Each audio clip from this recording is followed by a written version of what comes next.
இங்கே இந்து இந்து இந்து இந்து என்று சொன்னார்கள். என் நெத்தியில் பொட்டை பாருங்கள், அது என்ன பொட்டு? திமுகவின் மேடையில் பேசிய சிவாஜி கிருஷ்ணமூர்த்தி பாஜகவை கடுமையாக விமர்சித்தார். அவர் பேசிய பொழுது ஹிந்து ஹிந்து அப்ப நாங்க யாரு, போங்கடா, சாமிக்கு பின்னாடி ஒளிஞ்சுக்கிட்டு திருட்டு வேஷமா போடுறீங்க என்று பேசினார். அதோடு மட்டுமல்லாமல் கோவில் கொடியவர்களின் கூடாரமாக ஆகிவிடக் கூடாது என்ற கலைஞரின் வசனத்தை மேற்கோளாக எடுத்துக்காட்டியும் பேசினார். மேலும் 60 ஆண்டுகளாக ஆட்சி செய்த காங்கிரசுக்கே இல்லாத அளவிலான பணம் பாஜகவுக்கு எப்படி வந்தது என்ற கேள்வியும் எழுப்பியுள்ளார். இந்த மண்ணையும் மக்களையும் காப்பதற்கு திராவிட முன்னேற்ற கழகத்தை விட்டால் நாதி இல்லை. இங்கே இந்து இந்து இந்து இந்து என்று சொன்னார்கள். என் நெத்தியில் பொட்டை பாருங்கள், அது என்ன பொட்டு? அப்பா, இப்படி ஒரு ஆள் வந்துட்டாப்பா, நீ பாதுகாப்பா வந்து சேரணும்னா இந்த ஆஞ்சநேயர் பொட்டை வச்சினா அவர் ஏபிடி பார்சல் சர்வீஸ் மாதிரி கொண்டாந்து உன்னை சேர்த்துருவாருன்னு வச்சு விட்டா. எங்க அப்பன் பேரு ஜெயராம, எங்க அம்மா பேரு ஆண்டாளம்மா, என் பொண்டாட்டி பேரு திரிபுர சுந்தரி. இதெல்லாம் இந்து பேர் இல்லையா? நம்ம தெளிவா 1952 என் தாத்தன் கலைஞர் தெளிவா சொன்னார், கோயில் கூடாதென்பதில்லை எங்கள் நோக்கம், கோயில் கொள்ளையர்களின் கூடாரமாக மாறிவிடக் கூடாது என்பதற்காக.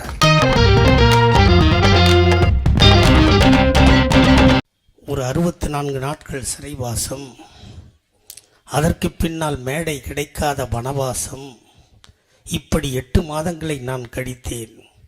அதற்கு மருந்து போட்டவர் தான் என் அன்பு சகோதரன் சுப்பிரமணியம் அவர்கள். மேடைக்கு வந்தவுடன் என் அன்பிற்கினிய அண்ணன் மைதீன் கான் சொன்னாரே, இந்த கட்சி உன்னை கைவிடாது என்று சொல்லி சத்தியமாக சொல்கிறேன்.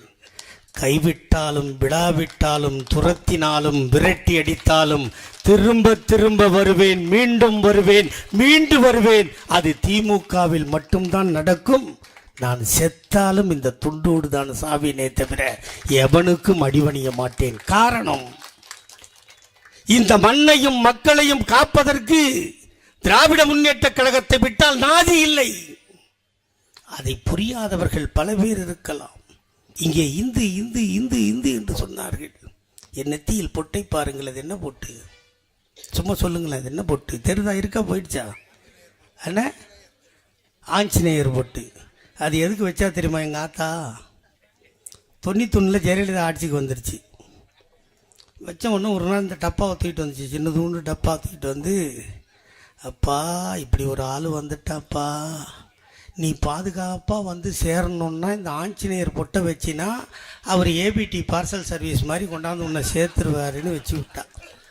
வச்ச ஆத்தா செத்துட்டா. அவள் ஞாபகமாக இந்த பொட்டு வச்சிருக்கேன். நான் இந்தி இல்லையா?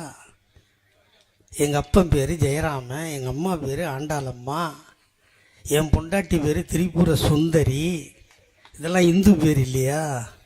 போங்கடா, சாமிக்கு பின்னாடி ஒளிஞ்சிக்கிட்டு திருட்டு பைய வேஷம் போடுறீங்க நீங்கள். இங்கே கூட சொன்னாங்க, அண்ணன் மைதீன் கான் சொன்னார், இவங்கெல்லாம் என்னமோ கங்கையில் குளிச்சுட்டு வந்த சுத்தமானவர்கள் இல்லை, வாஷிங் பவுடர் நிர்மான் இவங்கெல்லாம் வாஷிங் மிஷினில் போட்டு துவச்சி எடுத்தவனுங்க. கங்கையில் குடித்தா கூட அங்கே டஸ்டெல்லாம் கொஞ்சம் வரும்.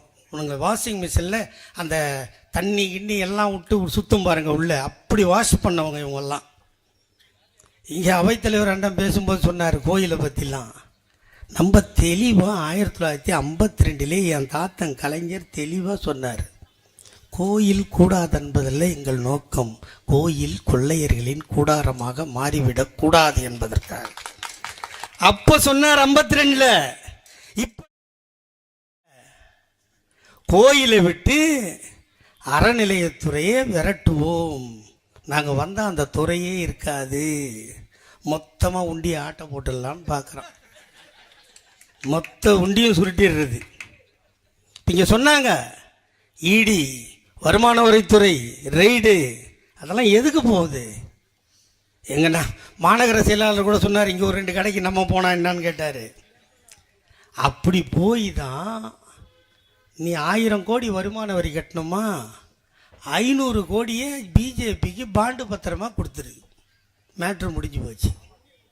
60 வருஷமா காங்கிரஸ் கட்சியில் அவ்வளவு பணம் இல்லைங்க. 60 ஆண்டு காலம் இந்த நாட்டை ஆண்ட காங்கிரசுக்கு அவ்வளவு பணம் இல்லை. 9 அது ஒரு 4, 13 வருஷம் ஆண்ட கட்சிக்கு காங்கிரஸை விட 2 மடங்கு பணம் இருக்கிறது என்று சொன்னால் கருப்பு பணத்தை வெள்ளையாக்குவதற்கு மிரட்டி பத்திரம் மூலம் பணத்தை வாங்கினான். சுப்ரீம் கோர்ட் கூட்டு தலையில் குட்டியது. இந்த பாண்டு விலைங்க செல்லாது, அதை ரத்து செய்கிறோம் சொல்லிச்சா இல்லையா? இப்போ இந்த பாண்டு வேலை நடக்காது. உடனே என்ன பண்ணுறான், காங்கிரஸ் கட்சியோட அக்கௌண்ட்டை முடக்கிறான். அவன் கோர்ட்டுக்கு போனால் அதை ரிலீஸ் பண்ணுறான். இது சித்து விளையாட்டு.